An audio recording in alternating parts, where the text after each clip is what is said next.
आज देश का कोई भी राज्य हो, अपनी बहनों बेटियों की पीड़ा को, उनके गुस्से को मैं समझ रहा हूं। हर राज्य सरकार से कहूंगा कि महिलाओं के खिलाफ अपराध अक्षम्य पाप है। दोषी कोई भी हो, वो बचना नहीं चाहिए।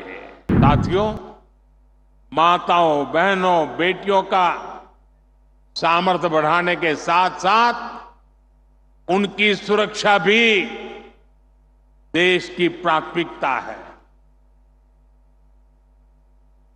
मैंने लाल किले से भी बार बार इस विषय को उठाया है।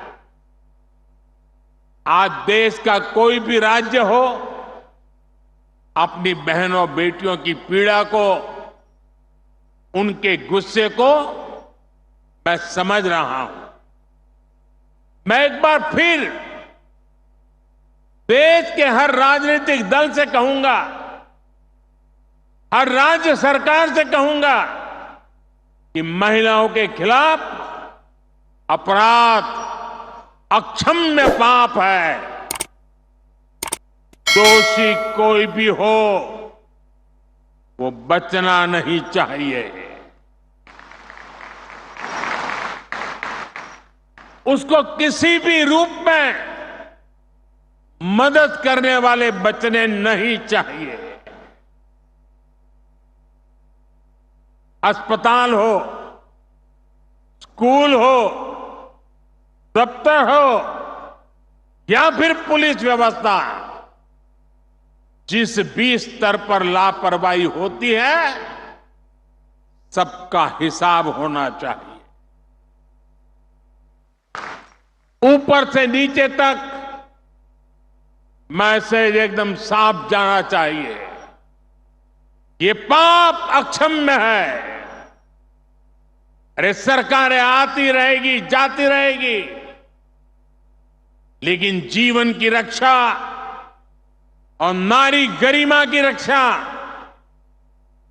इस समाज के रूप में भी और सरकार के रूप में भी हम सबका बड़ा दायित्व है। साथियों, महिलाओं पर अत्याचार करने वालों को कड़ी से कड़ी सजा देने के लिए हमारी सरकार कानूनों को भी लगातार सख्त कर रही है। आज इतनी बड़ी संख्या में देश की बहनों बेटियां यहां है, तो इसलिए मैं विशेष तौर पर आपको बताना चाहता हूं। पहले शिकायत आती थी कि समय पर एफआईआर नहीं होती, सुनवाई नहीं होती, मुकदमों में देर बहुत लगती है। ऐसी अनेक अड़चनों को हमने भारतीय न्याय संहिता में दूर कर दिया है।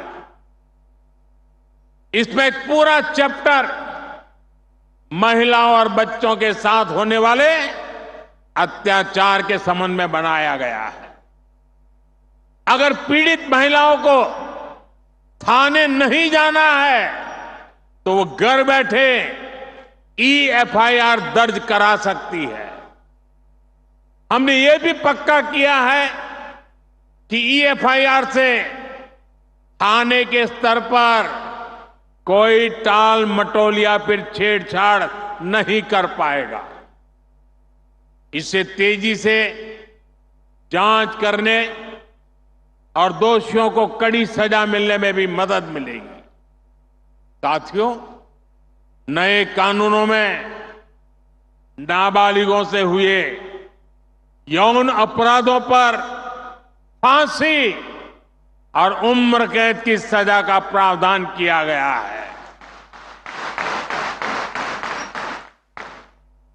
बेटियों के साथ शादी के नाम पर भी धोखे के कई मामले आते रहे हैं। पहले इसके लिए कोई स्पष्ट कानून नहीं था।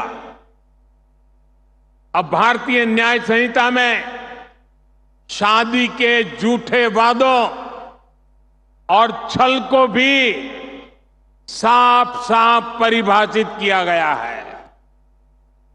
मैं आपको विश्वास दिलाता हूं, केंद्र सरकार महिलाओं के खिलाफ अत्याचार रोकने के लिए हर तरीके से राज्य सरकारों के साथ है। हमें भारत के समाज से इस पाप की मानसिकता को मिटाकर ही रुकना होगा।